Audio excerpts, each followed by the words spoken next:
I made a game for No Nut November in 7 days. So the funny thing is, I like recorded a lot of it, like the drawing part for like the game, but then my computer got wiped because I had to do something, so I lost all the footage, as well as like yeah. So for the first half of the video, it will just be gameplay footage of me playing the game. So if you really don't want to watch that, you can just like skip to the second half. But like I will be very like appreciative if you could still watch it. So you probably clicked on the title of this video thinking that the game I'm about to make is filled with like porn or something like that. However, both you and I know that I lack the experience and the drawing skills to make something so great. So instead, I'll be making a platformer because I've never made one before and I thought it'd be cool.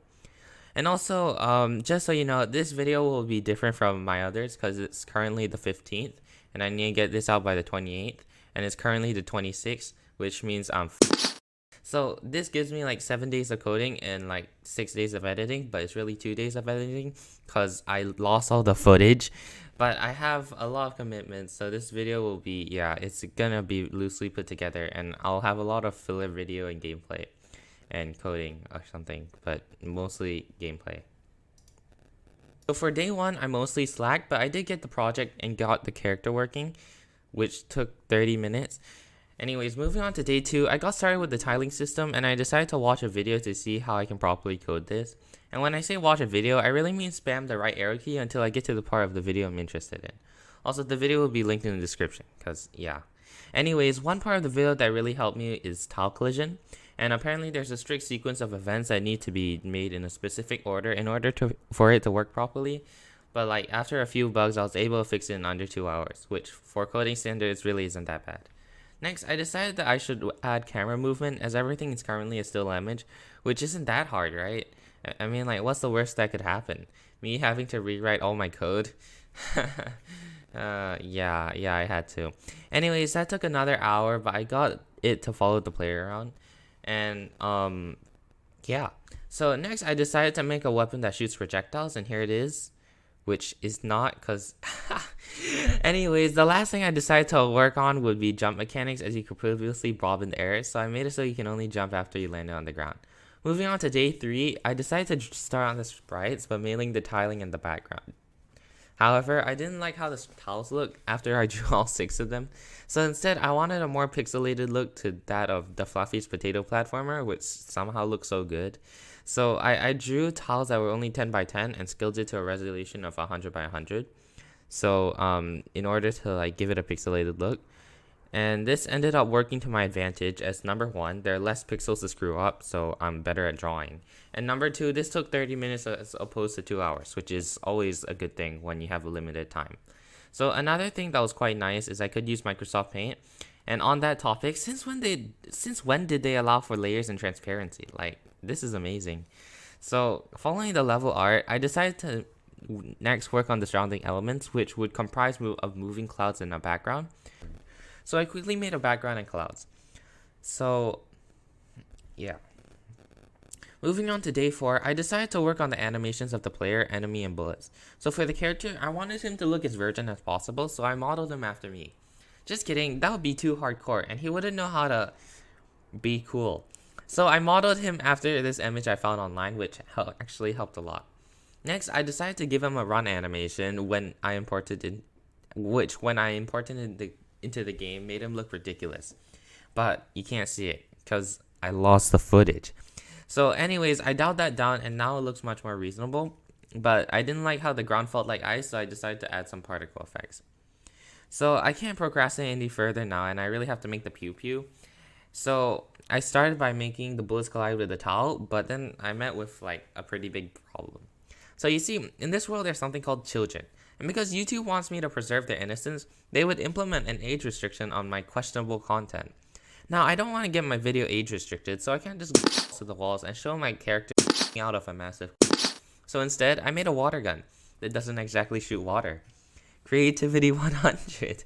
I feel like I need to specify that my character just wants the best for his enemies and chose milk as his projectile to help strengthen their bones. What a nice guy. Anyways, I also made flying art for the projectile and an exploding animation for when it landed. However, most of the time when it landed on the ground, it looked very off because I was using the bullet angle when it collided. So instead, I should be using the angle of the face of the block that collided. But that's like kind of difficult. So instead, I just see whether the bullet was on top of the tile before it collided and force the explosion to look up if this is the case. So you might be like, what about the side faces? Well, side faces, I don't think they look too bad if we just use the original angle of the bullet. And this is definitely me wanting the best for the game and not me being lazy. So next, I decided to work on the whoa. What? You forgot something about the gun. What? Reloading. But it's a squirt gun. How would I reload it? No.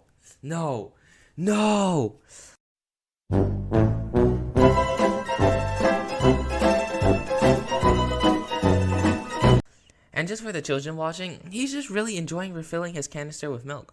Aside from that, you can also see that I implemented a fire rate as well as a reload for the gun. I really wish I could make a real core shotgun or like other weapons, but it's currently 340 on day 4 and I haven't implemented a level system, design levels, or even created a single enemy yet. So maybe next November I'll come back to the project, but I just don't have the time to do it right now. Moving on to the enemies, I decided that I've taken way too many risks and this would probably get me demonetized. So I decided to make the enemies nuts. No, not those nuts. These nuts. However, I won't have the time to draw the animations today, so instead I just worked on the skeleton. So here you can see the first enemy that I made, the pistachio, which is currently a bread blob, which you can't see. Anyways, the pistachio doesn't have any range attacks, but if you get too close, you'll explode. I also haven't made a health bar and like those systems yet, so yeah. Another thing that I made is the bullet's able to do damage to him, or like to enemies in general. So if you're a pro gamer like me, you'll also be able to kill an enemy. Another thing that I implemented was a simple pathfinding algorithm, and when I mean pathfinding, I mean he'll jump when he needs to and hopefully also over gaps. But I mean, I have 7 days, what do you expect? Anyways, moving on to tomorrow and technically today, I realized that spawning many enemies would make the game very laggy, and this was probably due to all the grass particles I'm rendering, but instead I'll just blame it on the number of tiles I have. Whenever I have to do collision with the tiles, I check through all the tiles, twice, which is like really bad. However, chunking is not the best as I'm interested in having many tiles and like many different map sizes. So, and most of the spaces that I'm using are empty anyways. So for this, I use a hash map. So I know a lot of my like audience are like non-coders, so they don't know what a hash map is, but think of it as like a hash brown because it's like amazing and delicious, but like if you eat too much, you get fat.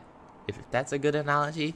Anyways, my algorithm works like so basically, instead of getting the tiles through looping all the tiles, we only get the tiles that surround the player by inputting the positions around the enemies into the hash map, and using that hash to find the tiles, which is in a dictionary that I pre-compute. Yeah. But anyways, this is my hash function, which I actually struggled quite a lot on. Like I even asked ChatGPT for help because it wasn't random enough. But then I remembered trigonometry exists and that shit has a lot of decibels. So I just used 10. But that should be it, right? I mean, like, how long could this take? I don't want to talk about it. I don't want to talk about it so much that real time would be speaking. Real time me would be speaking if I hadn't deleted all the footage. So, yeah. If you're interested on what real time me said, it was something about like how it was not working and how I was very tired because it was like 1 a.m. But it was mostly the fact that the hash function did work a bit, I think, even though the map size was generally quite small. I think it made like an impact of about 1 to 2 FPS, which is small, but it's definitely noticeable. So yeah. Moving on to day 5, I made the images for the pistachio, and if you get too close, you'll see him explode. I also make a macadamian, which rolls around, and if you get too close, he'll also charge at you. However, this is like a lower level enemy, so it doesn't do too much damage. Next, I made a peanut, and before I tell you what attack it is, I want you to consider all the special and unique qualities of a peanut, and consider what meaningful and wise attack I gave it. Are you done? Okay, so I made it open up and shoot missiles at you.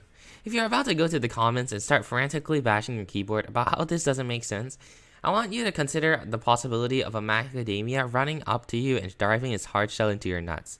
Or pistachio exploding. Anyways, this took a while to draw because not only did I have to draw all the walking and opening animations frames, but now I had to also draw a bullet, which is like a lot more. Another thing to note is that the peanut runs away from you, albeit quite slow since peanuts can't run. And I also used the same hashing algorithm to speed up the collision with all the bullets, so I guess it wasn't that useless after all. Oh, and finally, once you kill the peanut, all the bullets disappear, which is a feature and definitely not an issue that I overlooked while deciding to store the bullets in the peanut class. Remember, this is an ingenious feature and not a bug. Anyways, moving on to the cashew nut, I decided that a lot of the enemies I had were too generic and made something very unique. I made it spin around and dash at you. A very original and creative design that's not stolen from any other popular video game that also happens to be 2D and pixelated. But this was genius again, since that this time I only needed to draw one image of the cashew and just rotate it. And for this, I used a neat trick of storing all the possible rotated images of the cashew in a list, so I don't have to compute it every frame. This works out especially well since the cashew rotates exactly 20 degrees every tick, so I only have to store about 18 frames if my math didn't go wrong. This worked. So, however, like at 150 health and like 40 damage, and it being unpredictable and having the ability to phase through walls, this enemy is like kind of really hard to beat unless you're me, because I'm a certified pro gamer, and it's like kind of playing like Eye of Cthulhu from Terraria, but you can't fly or double jump, and your main attack is your own comp. So to combat this and give me a chance for non-me players, I gave the character the ability to double jump, which would only be unlocked after a certain level. Also, these particle effects took way too long, but they do look pretty nice, so I think it's worth it. And if you look at the time, it's 15 minutes for tomorrow, if I didn't delete the footage. Ooh, it's day 6, which means I have the footage for it. So anyways, I'll just like, you can see it basically. So we're kind of on the home stretch now, and I don't really have a leveling system or a player HP, so I really need to hurry up. Starting off, I feel that the take damage system was kind of lacking, like you. So like any immersive issue, I just chucked some screen shake at it, and now you can actually feel reluctant to get hit. But if screen shake wasn't good enough, I also made the player get paralyzed. He can still shoot, but he just like can't move or jump and get flung around. So now you can't really ignore it. However, I feel bad. So I gave the player some iframes. I made the cashew not be able to hit you 5 times a second. Next, I want you to feel the fact that you're killing the enemy. So I made them flash red every time they get hit. Now how I did this was using Pygame masks, which are rarely talked about in this use case, but yeah. So I've heard people talk about it, how they're like great for pixel perfect collisions and like drawing edges, but like no one really talks about them, how you can like put an overlay, or at least is what I heard from like the 2 videos I watched. So what do I know, right? However, masks are like expensive to compute in real time, I think, so we should pre-compute it, right? Well, there's a lot of animation frames, and like look at me. Do you think I'm about to spend 3 minutes copy and pasting the same code to pre-compute all those frames? No, because on this channel we take the hard route by spending double the time to make something more convenient while calling it an optimization. So instead, I use a hash map again, and I have a large dictionary of all the different images I'll use. The only problem is that it's empty and I don't pre-compute it this time. So every time we want to draw a mask, we check whether it's in the dictionary, which is constant time by the way, and use it. But if it's not in the dictionary, I compute the mask on the spot and store it in the dictionary for later use. So this would mean that the program would be like quite slow at the start, or like more accurately, would get faster as it runs. But it's kind of worth it for like all the copy and pasting that I didn't have to do. And you also might have noticed that this means all our hashes would be completely unique. Otherwise, there's kind of like no chance I'm gonna be finding a specific image out of like multiple images. So, yeah. So what genius hash function did I come up with? This function, which I totally did by myself and did not ask ChatGPT about. I mean, like, why would you not trust me? I'm like the most trustable guy on the planet, and if you disagree, you would be lying. Finally, I also made you flash red while you get hit, but no one really cares about you, so let's just move on. I finally decided to work on the health bar, which looks like this. However, I felt that it was very jerky the way that the health snaps into position. So I like copied like other games again and made a white wreck in the background that gradually goes to your health. Next, I made the health bar shake when it goes under 25, because why not? Remember, it adds immersion. And next, I decided to add the bullet number at the other side of the screen, and here's what it looks like. I also got the font from Google Fonts, and the name's Pixelify by Steffi Just Prince. I think that's how you pronounce it. So yeah, thanks for that. But then I was like, this isn't immersive enough. So I need to make the player feels like he's gonna die. So what do? Add camera shake. No, just kidding. But I did turn the whole screen red because that's quite intimidating. And it makes you like panic or something. Also, I made the player able to regen health because that's kind of important. And also, the pistachio is basically an insta kill, so I nerfed him. And when I mean nerf, I mean like these kamikaze are still powerful, just not that overpowered. So next, let's do sound effects. Just kidding, we're doing level making. So firstly, we'll add another enemy called the baby pistachio. However, unlike other enemies, this one can't move and can only stay in one place, which is generally what can't move means. And this guy also can't be killed or damaged, and bullets pass through him, which I guess doesn't really make sense, but whatever. And also, if I catch any one of you in the comments saying that this is not what a pistachio plant looks like, I swear. So in the conclusion, this guy isn't really an enemy, it's more like an obstacle. And what's that? It looks like a plant from Super Mario? Are you accusing me from copying it? I would never. Because as I said, I'm the most trustable guy on the internet.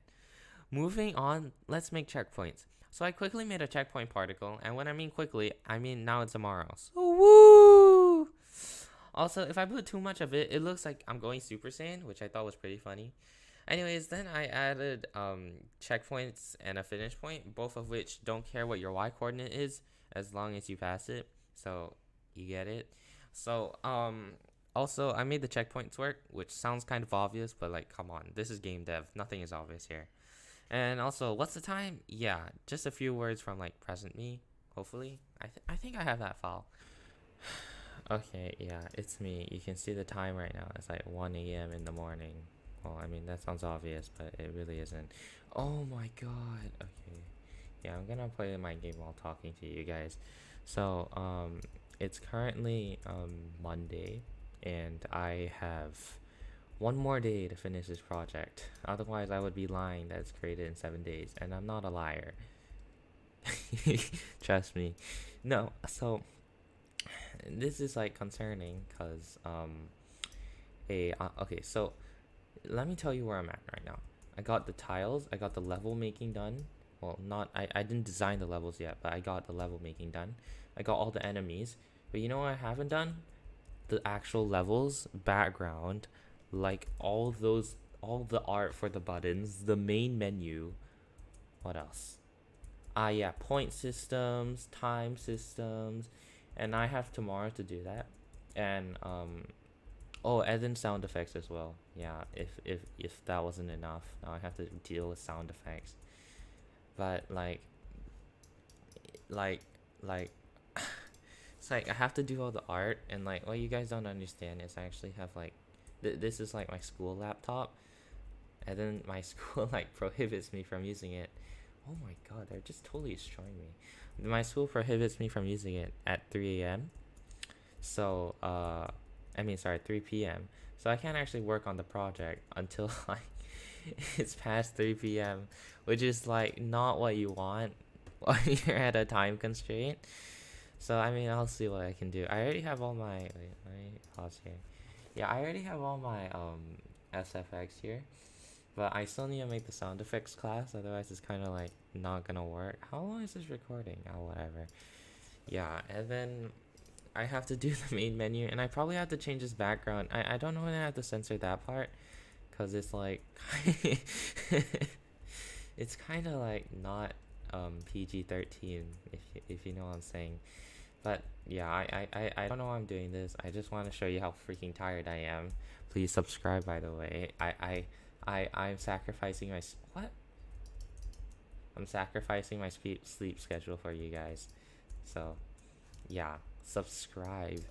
And also, yeah, I just want to give you my current state of mind of how like confident I am to be able to like finish this project. Yeah. Okay. That's it. Okay, anyways, day 7, 24 hours remaining. Let's do this. So I first add by making a class for the sound objects, as they are quite finicky to deal with in Pygame. And also, I'm addicted to object-oriented programming. Another cool thing about this is I'm easily able to make a function that edits the volume and sound effect based on how far it is from the player. So after that, I actually implemented the sound effect by using the sound effects I gathered from yesterday, and this is that working. So it's quite noisy, but instead of dialing this volume down, I'll just slap like really loud background music over it. Somewhat.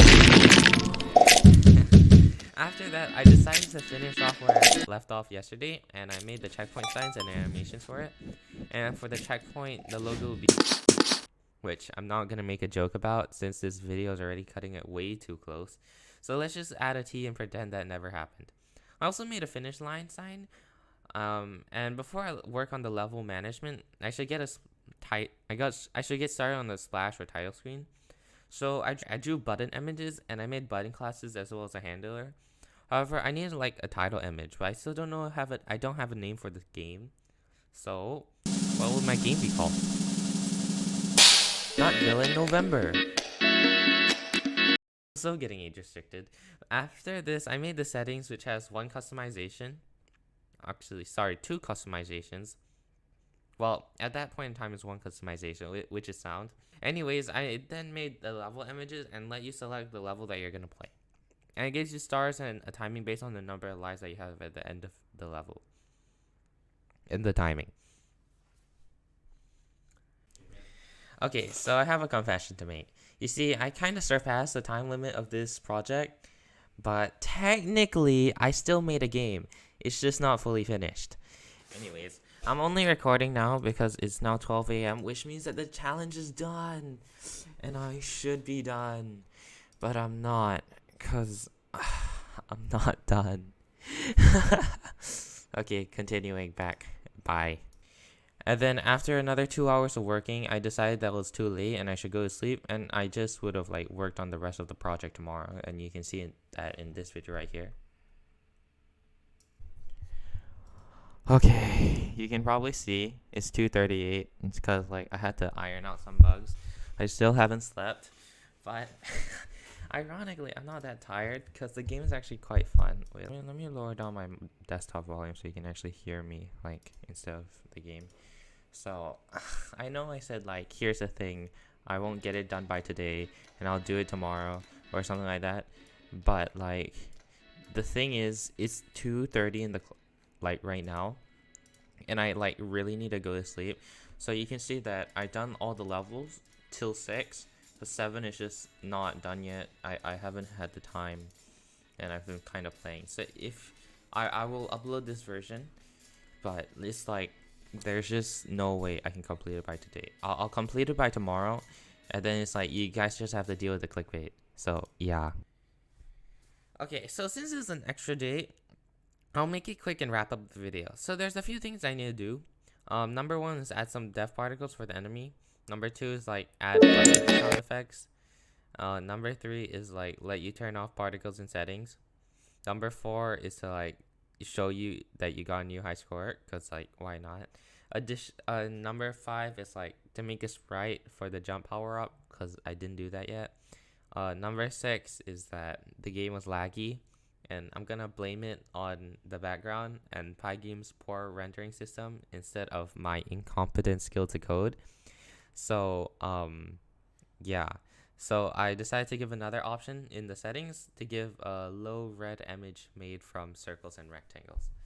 So that's how I made yeah, a game in 7 days for No Not November. And if you guys are interested in playing it, I'll have an executable file in the description, hopefully, and also have like the open source of it in the description, because I know you guys would want to critique my code. Yeah. So thanks for watching to the end, and until next time.